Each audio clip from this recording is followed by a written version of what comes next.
ഇനി നമുക്ക് സൂര്യ കേന്ദ്ര കഥാപാത്രത്തിലെത്തിയ കങ്കുവ എന്ന തമിഴ് സിനിമയുടെ കഥ നോക്കിയാലോ. സിനിമയുടെ തുടക്കത്തിൽ ഒരു സയന്റിസ്റ്റിന്റെ ലാബാണ് കാണിക്കുന്നത്. കഴിഞ്ഞ ജന്മം എന്തായിരുന്നുവെന്ന് ആർക്കും തന്നെ ഓർമ്മ കാണില്ലല്ലോ. എന്നാൽ ആ സയന്റിസ്റ്റ് ആണെങ്കിൽ ഒരുപാട് ചെറിയ കുട്ടികളെ വെച്ച് അവരുടെ മെമ്മറി പവർ കൺട്രോൾ ചെയ്ത് കഴിഞ്ഞ ജന്മത്തിലെ ഓർമ്മകളെ എങ്ങനെയെങ്കിലും തിരികെ കൊണ്ടുവരുവാനായും ശ്രമിക്കുകയാണ്. കൂടാതെ ആ കുട്ടികളുടെ ബ്രെയിനും അവരുടെ കൺട്രോളിലാക്കുവാനായിട്ട് ഒരുപാട് മെഷീൻസ് ഒക്കെ ഉപയോഗിച്ച് കുട്ടികളെ ഒരുപാട് ദ്രോഹിക്കും. എന്നാൽ ആ ലാബിലെ ദ്രോഹങ്ങളൊന്നും താങ്ങാനാകാതെ ജൂഡോ എന്നൊരു പയ്യൻ അവിടെ നിന്നും രക്ഷപ്പെട്ട് ഓടിപ്പോകുന്നു. അവനിലും പരീക്ഷണങ്ങൾ ഒരുപാട് നടത്തിയിരിക്കുന്നതിനാൽ അവന്റെ ബ്രെയിനും സയന്റിസ്റ്റിന്റെ കൺട്രോളിലാണ്. സയന്റിസ്റ്റിന്റെ ആർമി ഫോഴ്സ് ജൂഡോയെ കണ്ടെത്തുവാനായും ശ്രമിക്കുന്നുണ്ട്.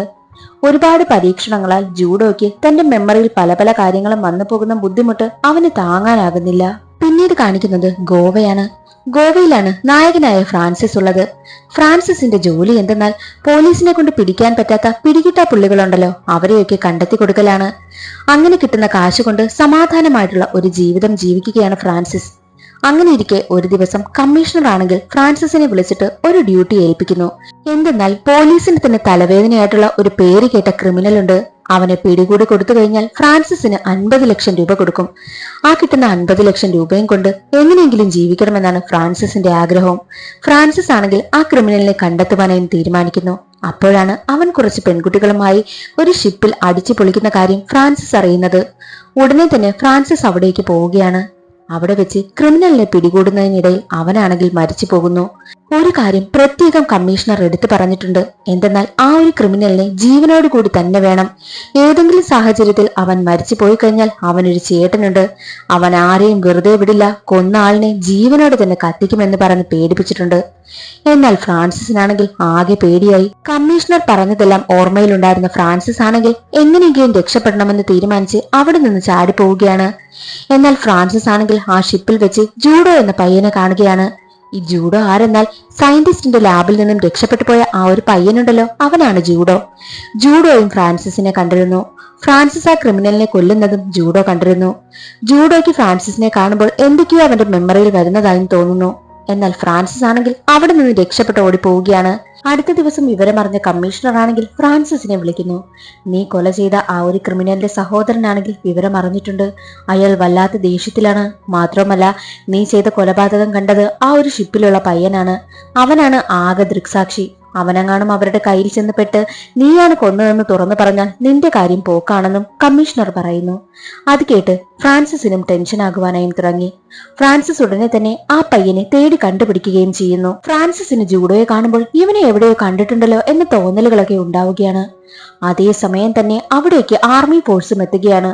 ഫ്രാൻസിസ് അപ്പോൾ കരുതിയത് ആ ക്രിമിനലിനെ കൊന്നതിന് ചേട്ടനാണെങ്കിൽ ആളിനെ പറഞ്ഞു വിട്ടിരിക്കുന്നതാണെന്നാണ്. എന്നാൽ അതല്ലായിരുന്നു സംഭവം. ജൂഡോയെ കൂട്ടിക്കൊണ്ടു പോകുവാനായി എത്തിയതായിരുന്നു. അവനെ അവർ കൊണ്ടുപോകുമ്പോൾ ഫ്രാൻസിസിനാണെങ്കിൽ ഇവനെ ആ ഫോഴ്സിനൊപ്പം പറഞ്ഞു വിട്ടാൽ ശരിയാകില്ല, ഇവനെ ഞാൻ എവിടെയോ കണ്ടിട്ടുണ്ട്, അതുകൊണ്ട് അവനെ അവരിൽ നിന്നും രക്ഷിക്കണമെന്ന് തീരുമാനിച്ച് ഫ്രാൻസിസ് ആണെങ്കിൽ അവരെ ഫോളോ ചെയ്തു പോകുന്നു. അങ്ങനെ അവിടെ ഒരു ഫൈറ്റ് നടക്കുകയാണ്. ഇനിയാണ് ഫ്രാൻസിസും ജൂഡോയും തമ്മിലുള്ള ബന്ധം എന്തെന്ന് കാണിക്കുന്നത്. അവിടെയാണ് കങ്കുവയുടെ കഥയുടെയും ആരംഭം. ആയിരക്കണക്കിന് വർഷങ്ങൾക്ക് മുൻപ് റോമൻ സൈന്യം ഇന്ത്യയിലേക്ക് കടന്നു കയറി. ഇന്ത്യയെ ആക്രമിക്കും മുൻപ് അവർക്ക് കുറച്ച് സ്ഥലം വേണമായിരുന്നു. എന്തിനെന്നാൽ റോമൻ സൈന്യത്തിന് ആയുധങ്ങൾ ശേഖരിക്കുവാനും ആയുധ പരിശീലനത്തിനും വേണ്ടിയായിരുന്നു. വരുന്ന വഴിയിൽ ഇന്ത്യയുമായി കണക്ട് ആവാത്ത 5 ദ്വീപുകളെ അവർ കണ്ടു. അതിൽ പ്രധാനപ്പെട്ട 2 ദ്വീപുകളാണ് അരത്തർ ദ്വീപും പെരുമാച്ചി ദ്വീപും. അരത്തർ ദ്വീപിലുള്ളവർ എല്ലാവരും രാക്ഷസ സ്വഭാവമുള്ളവരാണ്. ഒരാളെ കൊല്ലണമെന്ന് വിചാരിച്ചാൽ അവർക്ക് സഹതാപം പോലും തോന്നില്ല. രക്തത്തിൽ കുളിക്കും എന്നൊക്കെ പറയില്ലേ, അതുപോലെ ക്രൂരമായ വിഭാഗമാണവർ. അവിടെയാണ് വില്ലനായ ഉധിരനും ടീമും ഉള്ളത്. ഒരു വില്ലൻ ഉണ്ടെങ്കിൽ ഉറപ്പായും ഒരു നായകൻ കാണുമല്ലോ. അതാണ് പെരുമാച്ചി വിഭാഗം ചേർന്ന കങ്കുവ. ഇവരുടെ ദ്വീപ് കാണാൻ തന്നെ നല്ല ഭംഗിയുള്ളതാണ്. പെരുമാച്ചി ദ്വീപിൽ ജീവിക്കുന്നവരും വളരെ നല്ല മനുഷ്യരാണ്. ആർക്കും ദ്രോഹം വരുന്നതിനെ പറ്റി അവർ ചിന്തിക്കത്തേയില്ല.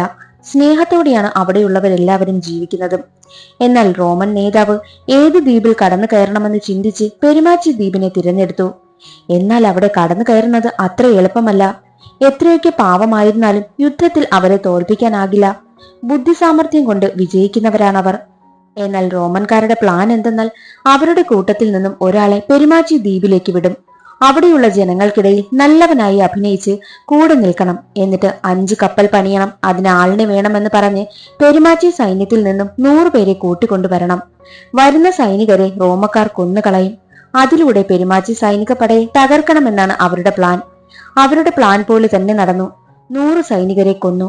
100 പേരെ കൊന്നുവെന്ന് റോമൻ നേതാവിനെ അറിയിക്കാനായിട്ട് 100 പേരുടെയും കൈകൾ വെട്ടിക്കൊണ്ടു ചെന്നു. സന്തോഷത്തിൽ നേതാവ് അവർക്ക് സ്വർണ്ണ നാണയങ്ങളും നൽകി. അടുത്ത 100 പേർക്കായി വീണ്ടും പെരുമാച്ചി സൈനിക നേതാവിനടുത്ത് ചെന്നു. ആളിനെ ആവശ്യപ്പെടും. കൂട്ടിക്കൊണ്ടു പോകുന്ന വഴിയിൽ സൈന്യത്തിൽ ഒരാൾ ചോദിക്കും, ഞങ്ങളെ കൊല്ലാൻ ഈ സ്ഥലം മതിയോ നിനക്ക്? അത് കേട്ടതും എല്ലാ കാര്യവും അവരറിഞ്ഞുവെന്ന് ചാരന് മനസ്സിലായി. ആദ്യം 100 പേരെ കൊന്നല്ലോ, അതിൽ നിന്നും ഒരാൾ രക്ഷപ്പെട്ടുവെന്ന് അവരുടെ നേതാവിനോട് വിവരം പറഞ്ഞിരുന്നു. നേതാവാണ് കങ്കുവ. കങ്കുവ ഇപ്പോൾ ചാരന് മുന്നിലേക്ക് എത്തിയിരിക്കുകയാണ്. നിനക്ക് ഞങ്ങളുടെ 100 പേരെ കൊല്ലണമല്ലേ എന്ന് ചോദിച്ച് ചാരനെ പിടിച്ചു കെട്ടി അവരുടെ ഗ്രാമത്തിലേക്ക് കൊണ്ടുവന്നു. എന്നിട്ട് അവനെ എല്ലാവരുടെയും മുന്നിൽ വെച്ച് തീയിട്ട് കൊലപ്പെടുത്തുകയാണ്. ചാരനാണെങ്കിൽ അവന്റെ ഫാമിലിയോടൊപ്പമാണ് പെരുമാച്ചി ദ്വീപിലേക്ക് വന്നത്. അവന്റെ ഭാര്യയും മകനും കൂടെയുണ്ട്. ഇതെല്ലാം ഭാര്യയും മകനും കണ്ടുകൊണ്ട് നിൽക്കുകയാണ്. എന്നാൽ ഒരു ഒറ്റുകാരന്റെ ഭാര്യയും കുടുംബവും ഉറപ്പായും ഒരു ഒറ്റുകാരരായിരിക്കും. അതുകൊണ്ട് അവർ ജീവിച്ചിരിക്കാൻ പാടില്ല എന്ന് പെരുമാച്ചി ദ്വീപിലുള്ളവരൊക്കെ പറയും. എന്നാൽ കങ്കുവയ്ക്കാണെങ്കിലോ കുടുംബത്തെ നശിപ്പിക്കണമെന്ന് ഒരു ചിന്തയേയില്ല. എന്നാൽ നാട്ടുകാരെല്ലാവരും അവർക്കെതിരെ നിൽക്കുന്നത് കണ്ട് സഹിക്കാനാകാതെ ആ ഒരു ചാരന്റെ ഭാര്യയാണെങ്കിൽ അയാളെ കൊന്ന തീയിലേക്ക് ചാടി മരിച്ചു. ഭർത്താവ് ചെയ്ത കുറ്റത്തിന് ഭാര്യയും മരണപ്പെട്ടു. ഇപ്പോൾ മകനാണെങ്കിൽ അനാഥനായിരിക്കുന്നു.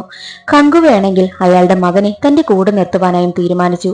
സ്വന്തം മകനെ പോലെ അവനെ സ്നേഹിച്ച് വളർത്തുവാനായും കങ്കുവ തീരുമാനിച്ചു. അച്ഛന്റെയും അമ്മയുടെയും മരണത്തോടെ അനാഥനാക്കപ്പെട്ട ആ ഒരു പയ്യനെ കങ്കുവ തന്റെ മകനായി സ്വീകരിച്ചു.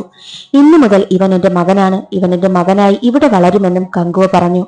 കങ്കുവയുടെ ആ തീരുമാനത്തെ ഗ്രാമവാസികളെല്ലാം എതിർത്തു. എന്നാലും കങ്കുവ അവനെ തന്റെ മകനായി കൂടെ നിർത്തി. അവന് വേണ്ടിയിട്ടുള്ള കാര്യങ്ങളെല്ലാം പറഞ്ഞു കൊടുത്തു. സൈനിക കാര്യങ്ങളും അതിനുള്ള പരിശീലനങ്ങളും എല്ലാം അവനും പറഞ്ഞു കൊടുത്തു. അങ്ങനെ നാളുകൾ മുന്നോട്ടു പോകവേ റോമൻ നേതാവിനെ എങ്ങനെയും പെരുമാച്ചി ദ്വീപിനെ തന്റെ കൈവശം കൊണ്ടുവരണമെന്ന വാശിയായി. അതിനുള്ള ഏക വഴിയും അടഞ്ഞു. അപ്പോഴാണ് അരത്തർ ദ്വീപിൽ ചേർന്ന ഒരാൾ വഴി അരത്തർ നേതാവിന് പെരുമാച്ചി ദ്വീപുമായി നല്ല ശത്രുതയുണ്ട്, അവരോടൊപ്പം ചേർന്നാൽ നിങ്ങളുടെ ആവശ്യം നടക്കുമെന്നും ആ ഒരു ദ്വീപിലുള്ള ചാരൻ വഴി അറിഞ്ഞു. റോമൻ നേതാവിന് പെരുമാച്ചി ദ്വീപിനെ ആക്രമിക്കണം എന്ന ആഗ്രഹമുള്ള കാര്യം ഉധിരൻ അറിയുകയാണ്. ഉധിരനാണെങ്കിലും വർഷങ്ങളായി കങ്കുവയോട് ദേഷ്യമാണ്. എങ്ങനെയും പെരുമാച്ചി ദ്വീപ് തന്റെ കൈവശം കൊണ്ടുവരണമെന്ന വാശിയും ഉധിരനുമുണ്ടായിരുന്നു. ഉധിരനാണെങ്കിൽ ഈ ഒരു അവസരം മുതലാക്കാമെന്നും തീരുമാനിച്ച് റോമൻ നേതാവിനും സൈന്യത്തിനുമൊപ്പം നിൽക്കുവാനായും തീരുമാനിച്ചു. ഉധിരന്റെ മനസ്സിൽ പെരുമാച്ചി ദ്വീപ് തന്റെ കൈവശം കൊണ്ടുവരണമെന്നാണ്. യഥാർത്ഥത്തിൽ ഇത് റോമക്കാർക്കും പെരുമാച്ചി ദ്വീപിനും തമ്മിൽ നടക്കുന്ന യുദ്ധമല്ല, അരത്തർ ദ്വീപിനും പെരുമാച്ചി ദ്വീപിലും നടക്കുന്ന യുദ്ധമാണ്. ഉധിരൻ യുദ്ധം പ്രഖ്യാപിച്ച കാര്യം കങ്കുവ അറിയുകയാണ്. കങ്കുവയാണെങ്കിൽ തന്റെ സൈന്യത്തെയും റെഡിയാക്കുന്നു. അങ്ങനെ യുദ്ധം ആരംഭിച്ചു. യുദ്ധം നടക്കുമ്പോൾ കങ്കുവ തന്റെ ആയുധം വെച്ചാണ് പോരാടുന്നതും. ഉധിരന്റെ 2 മക്കൾക്കും എങ്ങനെയെങ്കിലും കങ്കുവയെ ഇവിടെ തന്നെ കൊന്നിടണമെന്നാണ് പ്ലാൻ. അതിനായിട്ട് കങ്കുവയെ ആക്രമിക്കാനായി 2 മക്കളും എത്തുകയാണ്. ആയുധമില്ലാതെ പോരാടുന്ന കങ്കുവയെ ഉധിരന്റെ 2 മക്കളും കൊല്ലുമെന്നായപ്പോൾ കങ്കുവയുടെ വളർത്തുമകൻ ആയുധവുമായി അവിടേക്ക് ഓടിവരും. കങ്കുവ തന്റെ വളർത്തുമകനെ കണ്ട് മകനെ ആയുധം എന്ന് വിളിക്കുന്ന സമയത്താണ് അവിടെ ഒരു വലിയ ട്വിസ്റ്റ് നടക്കുന്നത്. എന്തെന്നാൽ തന്റെ കയ്യിൽ ആയുധം കൊണ്ടുവരുമെന്ന് കരുതിയ കങ്കുവയ്ക്ക് അവിടെ തെറ്റി. വളർത്തുമകൻ തന്നെ കൊണ്ടുവന്ന ആയുധം കങ്കുവയുടെ നെഞ്ചിൽ കുത്തിയിറക്കി. കങ്കുവയെ കുത്തിയതിനു ശേഷം ആ പയ്യൻ പറയും, എന്റെ അച്ഛനെയും അമ്മയെയും നിങ്ങൾ ചുട്ടുകൊന്നു, ഞാൻ നിങ്ങളെ സ്നേഹിക്കുമെന്നാണോ നിങ്ങൾ കരുതിയത് എന്ന് പറഞ്ഞ് അവിടെ നിന്നും അവൻ കാടിനുള്ളിലേക്ക് ഓടിപ്പോകും. അതേസമയം തന്നെ ഉധിരന്റെ 2 മക്കളും കങ്കുവയെ ആക്രമിക്കുവാനായി വന്നു. കങ്കുവ തന്റെ നെഞ്ചിൽ കുത്തിയിരുന്ന കത്തിയൂരി അവന്മാരെ 2 പേരെയും കൊന്നുകളഞ്ഞു. തന്റെ വളർത്തുമകൻ തന്നോട് ഇങ്ങനെ ചെയ്യുമെന്ന് ഒരിക്കലും കങ്കുവ പ്രതീക്ഷിച്ചില്ല. അവൻ കുത്തിയതിനേക്കാൾ വേദന കൂടെ നിന്ന് ചതിച്ചതിലായിരുന്നു. കാരണം സ്വന്തം മകനെ പോലെയായിരുന്നു കങ്കുവ അവനെ വളർത്തിയതും. എന്നാൽ മറ്റൊരു വശത്ത് തന്റെ 2 മക്കളും മരണപ്പെട്ട കാര്യം ഉധിരൻ അറിയുകയാണ്. ഉധിരനാണെങ്കിൽ തന്റെ സാമ്രാജ്യത്തിന്റെ അടുത്ത അനന്തരാവകാശികളെയാണ് അവൻ കൊന്നുകളഞ്ഞത് എന്ന് അലറുകയാണ്. എങ്ങനെയും കങ്കുവയെയും സൈന്യത്തെയും തകർക്കണമെന്ന വാശിയായി ഉധിരന്. എന്നാൽ മറ്റൊരു വശത്ത് കങ്കുവയാണെങ്കിൽ തന്റെ വളർത്തുമകനെ തിരക്കി പോവുകയാണ്. അവനാണെങ്കിലോ ഒളിച്ചിരിക്കുന്നുണ്ട്. കങ്കുവ പറയും, നീ എവിടെയായിരുന്നാലും പുറത്തേക്ക് വാ എന്നൊക്കെ പറയുന്നുണ്ട്. കങ്കുവയ്ക്കാണെങ്കിൽ ആ പയ്യനോട് വല്ലാത്തൊരു സ്നേഹവും വാത്സല്യവും ഒക്കെയുണ്ട്. എന്തെന്നാൽ ഒന്നുകിൽ കങ്കുവ കാരണമായിരിക്കും അവന്റെ അച്ഛനും അമ്മയും മരണപ്പെട്ടത് എന്ന കുറ്റബോധം കാരണമാകാം. കങ്കുവയെ കണ്ടതും ആ പയ്യൻ പറയും, നിങ്ങൾ എന്റെ അടുത്തേക്ക് വരരുത്, നിങ്ങൾ ഇനിയും മരിച്ചിട്ടില്ലേ, നിങ്ങളെ ഞാൻ കൊല്ലുമെന്ന് അവൻ പറയുന്ന സമയത്ത് കങ്കുവ പറയും, എനിക്കൊരു അവസരം കൂടി തരണം, എന്തെന്നാൽ ഒരു സൈന്യം ഞങ്ങളുടെ പെരുമാച്ചി ദ്വീപിനെ നോക്കി വരുന്നുണ്ട്, ആ ഒരു യുദ്ധം എനിക്ക് ജയിക്കണം, എന്റെ പെരുമാച്ചി മക്കളെ എനിക്ക് രക്ഷിക്കണം, അതുവരെ നീ ഒന്ന് വെയിറ്റ് ചെയ്യണം, അതിനുശേഷം ഞാൻ നിന്റെ അടുത്തേക്ക് തന്നെ വരും, എന്റെ മരണം നിന്റെ കയ്യിലാണെന്ന് ആ പയ്യന് വാക്കു കൊടുത്തു. അങ്ങനെ അവനെയും കൂട്ടി പെരുമാച്ചി ദ്വീപിലേക്ക് പോവുകയാണ്. കങ്കുവയുടെ കൂടെ നിന്ന് ദ്രോഹം ചെയ്ത ആ പയ്യനെ അംഗീകരിക്കുവാനായിട്ട് ദ്വീപവാസികൾ തയ്യാറായില്ല. എന്നാൽ കങ്കുവയാണെങ്കിൽ എല്ലാരിൽ നിന്നും അവനെ സംരക്ഷിച്ചു നിൽക്കുകയാണ് ചെയ്തത്. അതെല്ലാം ശ്രദ്ധിച്ച ദ്വീപിലെ മുതിർന്ന തലവനായിട്ടുള്ള ആളാണെങ്കിൽ, അച്ഛനെ പോലെ തന്നെ ദ്രോഹം ചെയ്ത മകനെയും ഇവിടെ നിർത്താനായി പറ്റില്ല, അവനെ കൂടെ നിർത്തണമെങ്കിൽ നീയും ഈ ദ്വീപ് വിട്ടു പോകണമെന്നും കങ്കുവയോട് പറഞ്ഞു. അങ്ങനെ കങ്കുവയാണെങ്കിൽ തന്റെ വളർത്തുമകനെയും കൂട്ടി കാട്ടിലേക്ക് തന്നെ വന്നു. അവിടെ താമസിക്കുവാനായും ആരംഭിച്ചു. കങ്കുവയ്ക്ക് അവനോട് എത്ര സ്നേഹമെന്ന് പറഞ്ഞാലും ആ പയ്യന് കങ്കുവയോടൊപ്പം ജീവിക്കുന്നത് ഇഷ്ടമേ അല്ല. തന്റെ അച്ഛനെയും അമ്മയെയും കൊന്നവനാണ് അയാൾ, നിങ്ങളോടൊപ്പം എനിക്ക് ജീവിക്കാനായി പറ്റില്ല എന്ന് പറഞ്ഞ് അവൻ അവിടെ നിന്ന് പോകുവാനായി ശ്രമിക്കുന്നു. എന്നാൽ കങ്കുവയാണെങ്കിൽ ആ കാടിന്റെ അപകടം അവൻ അറിയാത്തതിനാൽ, ഇവിടെ ഒരുപാട് ക്രൂര മൃഗങ്ങളുണ്ട്, നിനക്ക് അപകടം അറിയാത്തത് കൊണ്ടാണ് നീ പോവരുത്, ഞാനുണ്ടെങ്കിലേ നിനക്ക് രക്ഷപ്പെടാനായി പറ്റൂ എന്നൊക്കെ പറഞ്ഞാലും അതൊന്നും കേൾക്കാതെ ആ പയ്യൻ അവിടെ നിന്ന് പോകും. എന്നാൽ അവനാണെങ്കിൽ ഒരു മുതലയുടെ കയ്യിൽ വന്ന് പെടുകയാണ്. ആ മുതലയിൽ നിന്നും അവനെ രക്ഷിച്ചതും കങ്കുവ തന്നെയായിരുന്നു. തന്റെ മേൽ തന്റെ മകന് വിശ്വാസം വരണമെന്ന് വിചാരിച്ച് കങ്കുവ ചെയ്യുന്ന കാര്യങ്ങളൊന്നും അവന് ഇഷ്ടമാകുന്നതേയില്ല. എന്നാൽ മറ്റൊരു വശത്ത് തന്റെ 2 മക്കളെയും കൊന്നുകളഞ്ഞതിൽ ഉധിരന് വല്ലാത്ത ദേഷ്യമാണല്ലോ. ഉധിരന്റെ 3ാമത്തെ മകനും വല്ലാത്ത ദേഷ്യമാണ്. തന്റെ 2 സഹോദരങ്ങളെയും കൊന്നുകളഞ്ഞ് അവനോട് പ്രതികാരം വീട്ടണമെന്ന് തീരുമാനിച്ച് പെരുമാച്ചി ദ്വീപിലേക്ക് വരികയാണ്. ഉധിരന്റെ 3ാമത്തെ മകൻ ടാർഗറ്റ് ചെയ്തത് പെരുമാച്ചി ദ്വീപിലെ സ്ത്രീകളെയായിരുന്നു. അവരെയെല്ലാം ദ്രോഹിക്കുവാനായും തുടങ്ങി. എങ്ങനെയും പെരുമാച്ചി ദ്വീപിലുള്ളവരെയെല്ലാം കൊന്നെടുക്കണമെന്നാണ് അവന്. എന്നാൽ ദ്വീപിലുള്ള സ്ത്രീകളെല്ലാം ചേർന്ന് ഉധിരന്റെ 3ാമത്തെ മകനെയും കൊന്നുകളഞ്ഞു. അതും ഉധിരൻ അറിയുകയാണ്. ഉധിരന് ആ ഒരു ദേഷ്യവും സഹിക്കാനായില്ല. എന്നാൽ പ്രതികാരം വീട്ടുവാനായിട്ട് പെരുമാച്ചി ദ്വീപിലേക്ക് കടന്നുകൂടുകയാണ് ഉധിരന്റെ ടീമും. ഉധിരനാണെങ്കിൽ അവിടുത്തെ മുതിർന്ന തലവനെ കൊന്നുകളഞ്ഞു. അത് കങ്കുവ അറിയുകയാണ്. മുതിർന്ന തലവൻ ആരെന്നാൽ കങ്കുവയുടെ അച്ഛൻ തന്നെയായിരുന്നു. തന്റെ അച്ഛന്റെ മരണം സഹിക്കാനാകാതെ ഉധിരനെയും ടീമിനെയും ഒതുക്കണമെന്ന് കങ്കുവയും തീരുമാനിച്ചു. കങ്കുവ ഇപ്പോൾ ഗ്രാമത്തിലല്ലോ, അവിടെ നിന്നും കങ്കുവയെ കാട്ടിലേക്ക് മാറ്റിയിരിക്കുകയാണല്ലോ, അതവർക്കറിയില്ല. എന്നാൽ കങ്കുവയാണെങ്കിൽ കാടിനുള്ളിൽ പന്തമെല്ലാം കൊളുത്തുകയാണ്. എന്തെന്നാൽ ദ്വീപവാസികളെല്ലാം കാടിനുള്ളിലാണെന്ന് തെറ്റിദ്ധരിപ്പിക്കുകയാണ് കങ്കുവയുടെ ലക്ഷ്യം. അത് വിശ്വസിച്ച് ഉധിരന്റെ സൈന്യമാണെങ്കിൽ കാടിനുള്ളിലേക്ക് കയറി.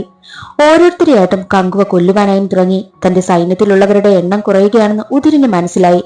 അപ്പോൾ അവർക്കൊരു കാര്യം മനസ്സിലായി, കാടിനുള്ളിലുള്ളത് ദ്വീപവാസികളല്ല കങ്കുവയാണെന്ന് അവർക്ക് മനസ്സിലായി. അങ്ങനെ ഉധിരനാണെങ്കിലോ തന്റെ ഒരുപാട് സൈന്യത്തെ കാടിനുള്ളിലേക്ക് ഒരുമിച്ച് പറഞ്ഞുവിട്ടു. കാടിനുള്ളിൽ കങ്കുവയും തന്റെ വളർത്തുമകനും മാത്രമാണല്ലോ ഉള്ളത്. അങ്ങനെ അവിടെ ഫൈറ്റ് നടക്കുന്ന സമയം തന്നെ കങ്കുവയുടെ വളർത്തുമകനെ സൈന്യത്തിലുള്ള ഒരാൾ തട്ടിക്കൊണ്ടുപോയി ഉധിരനെ ഏൽപ്പിക്കുകയാണ്. എന്നിട്ട് പറയുന്നുണ്ട്, കങ്കുവയ്ക്ക് ഏറ്റവും പ്രിയപ്പെട്ടവനാണ് ഇവൻ, ഇവനെ കടത്തി വെച്ചാൽ ഉറപ്പായും കങ്കുവ ഇവനെ തിരക്കി ഇവിടെ വരും, അപ്പോൾ നമുക്ക് കങ്കുവയെ കൊന്നു കളയാമെന്നും പ്ലാനിടുന്നു. തന്റെ വളർത്തുമകനെ കടത്തിക്കൊണ്ടു പോയി എന്ന വിവരമറിഞ്ഞ കങ്കുവയാണെങ്കിൽ ഉടനെ തന്നെ ഉധിരനെ കാണുവാനായും പോയി. അവിടെ വെച്ച് ഒരു ഫൈറ്റ് നടക്കുകയാണ്. അങ്ങനെ ഉധിരനാണെങ്കിലോ തിമിംഗലത്തിന് കൊടുക്കുവാനായിട്ട് കങ്കുവയുടെ വളർത്തുമകനെ കയറ് കെട്ടി കടലിലേക്ക് ഇറക്കും. അത് കാണുന്ന കങ്കുവയാണെങ്കിൽ അവനെ രക്ഷിക്കുവാനായി പോകുന്നു. കങ്കുവയാണെങ്കിൽ ആ കയറിൽ പിടിച്ചു വെച്ചിരിക്കുകയാണ്. തന്റെ കൈവിട്ടാൽ ഉറപ്പായും ആ പയ്യൻ തിമിംഗലത്തിന് ഇരയാകും. 2-ൽ-1 മാത്രമേ രക്ഷപ്പെടൂ. എന്നാൽ ഉധിരനാണെങ്കിലോ കങ്കുവയെ തല്ലുകയും ചെയ്യുന്നുണ്ട്. അതേസമയം ആ പയ്യൻ പറയും, ഞാൻ മരിച്ചാൽ ഒരാൾ മാത്രമേ മരിക്കൂ, നിങ്ങൾ മരിച്ചാൽ ആ ഗ്രാമവാസികൾ മുഴുവൻ മരിക്കും, അതുകൊണ്ട് നിങ്ങൾ ജീവിച്ചിരിക്കണം. എന്റെ അച്ഛൻ ചെയ്ത തെറ്റിന് നിങ്ങൾ എന്ത് ചെയ്തു? അച്ഛൻ ചെയ്ത തെറ്റിനുള്ള ശിക്ഷയാ അച്ഛൻ അനുഭവിച്ചത്, അതുകൊണ്ട് ഞാൻ മരിക്കാമെന്ന് ആ പയ്യൻ പറയുന്നു. എന്നാൽ കങ്കുവയാണെങ്കിൽ അവന് മരണത്തിലേക്ക് വിട്ടുകൊടുക്കുവാനായും തയ്യാറായില്ല. കങ്കുവയുടെ സ്നേഹം അവന് മനസ്സിലായ കാര്യം കങ്കുവയ്ക്ക് മനസ്സിലായി. തന്റെ തെറ്റെല്ലാം അവൻ തിരിച്ചറിഞ്ഞു. അവൻ നല്ല മനുഷ്യനായി മാറുവാനായും തുടങ്ങി. കങ്കുവയെ മരണത്തിന് വിട്ടുകൊടുക്കാതെ തന്റെ വളർത്തുമകൻ സ്വയം മരണം തിരഞ്ഞെടുത്തിരിക്കുന്നു. അത് കങ്കുവയ്ക്ക് സഹിക്കാനായില്ല. തന്റെ വളർത്തുമകന്റെ മരണത്തിന് കാരണം ഉധിരനാണല്ലോ, അതുകൊണ്ട് ഉധിരനെ കങ്കുവ ക്രൂരമായി കൊലപ്പെടുത്തി. കങ്കുവ അന്ന് തന്റെ വളർത്തുമകന് ഒരു സത്യം ചെയ്തു കൊടുത്തിരുന്നു, എവിടെ പോയാലും ഏത് ജന്മമായാലും അവൻ എന്ത് ആപത്ത് വന്നാലും കങ്കുവ അവനെ രക്ഷിക്കാനായി എത്തുമെന്ന്. മാത്രവുമല്ല കങ്കുവ അവസാനം അവനടുത്തേക്കായിരിക്കും വരുന്നതെന്നും സത്യം ചെയ്തു കൊടുത്തിരുന്നു. പിന്നീട് പ്രസന്റ് ആണ് കാണിക്കുന്നത്. കങ്കുവയുടെ പുനർജന്മമാണ് ഇപ്പോൾ ഫ്രാൻസിസ്. മാത്രമല്ല അന്നത്തെ കങ്കുവയുടെ ആ വളർത്തുമകനാണ് ജൂഡോ. ഫ്രാൻസിസ് ആണെങ്കിൽ ആ ആർമിക്കാരുടെ കയ്യിൽ നിന്നും ജൂഡോയെ രക്ഷിക്കുകയാണ്. എന്നാൽ ജൂഡോയെ ഫ്രാൻസിസ് കൊണ്ടുപോയതറിഞ്ഞ് അവരുടെ എല്ലാവരുടെയും തലവന് ദേഷ്യം വരികയാണ്. ആ തലവന് ജൂഡോയെ വേണം, മാത്രമല്ല ജൂഡോയെ കൊണ്ടുപോയ ഫ്രാൻസിസിനെയും വേണം. ഈ ഫ്രാൻസിസുമായി കഴിഞ്ഞ ജന്മത്തിൽ ഈ ഒരു തലവന് ഒരു ബന്ധമുണ്ട്. എന്തെന്നാൽ കങ്കുവ ഉതിരനെ കൊന്നല്ലോ. ഉതിരനെ മാത്രമല്ല ഉതിരന്റെ 3 മക്കളെയും കൊന്നുകഴിഞ്ഞു. അതോടുകൂടി ഉതിരന്റെ സാമ്രാജ്യത്തിന് അനന്തരാവകാശികൾ ഇല്ലാതായി. എന്നാൽ ഈ ഉതിരന് ചിന്ന വീട്ടിലൊരു മകനുണ്ട്. അവന്റെ പേരാണ് രുദ്രൻ. വിവരമെല്ലാം അറിഞ്ഞ് രുദ്രൻ എത്തുകയാണ്. പക്ഷേ രുദ്രനെ അനന്തരാവകാശിയെ സ്വീകരിക്കുവാൻ ദ്വീപവാസികൾ സമ്മതിച്ചില്ല. എതിർത്ത് നിന്ന എല്ലാ ദ്വീപവാസികളെയും രുദ്രൻ കൊന്നുകളഞ്ഞു. എന്തെന്നാൽ ഉതിരനെക്കാട്ടിയും വലിയ രാക്ഷസനായിരുന്നു രുദ്രൻ. രുദ്രന് ആരോടും സഹതാപവുമില്ല. അത്രയ്ക്കും വലിയ ഭീകരമായിട്ടുള്ളൊരു സ്വഭാവമായിരുന്നു രുദ്രന്റേത്. തന്റെ അച്ഛനെയും സഹോദരങ്ങളെയും കൊന്നുകളഞ്ഞ കങ്കുവയെ കൊന്നതിനു ശേഷം മാത്രമേ താൻ അധികാരത്തിലേറൂ എന്ന് രുദ്രൻ ശപഥം ചെയ്തിരുന്നു. അതേ ശപഥം തന്നെയാണ് ഇന്ന് പ്രസന്റിലും ഫ്രാൻസിസിനെ പിടികൂടി കൊല്ലണമെന്ന് ശപഥം ചെയ്തിരിക്കുന്നത്. 2ാം പാർട്ടിനുള്ള ഒരു സൂചനയും നൽകിക്കൊണ്ട് സിനിമ അവസാനിക്കുകയാണ്. ഇന്നത്തെ വീഡിയോ എല്ലാവർക്കും ഇഷ്ടമായെന്ന് കരുതുന്നു.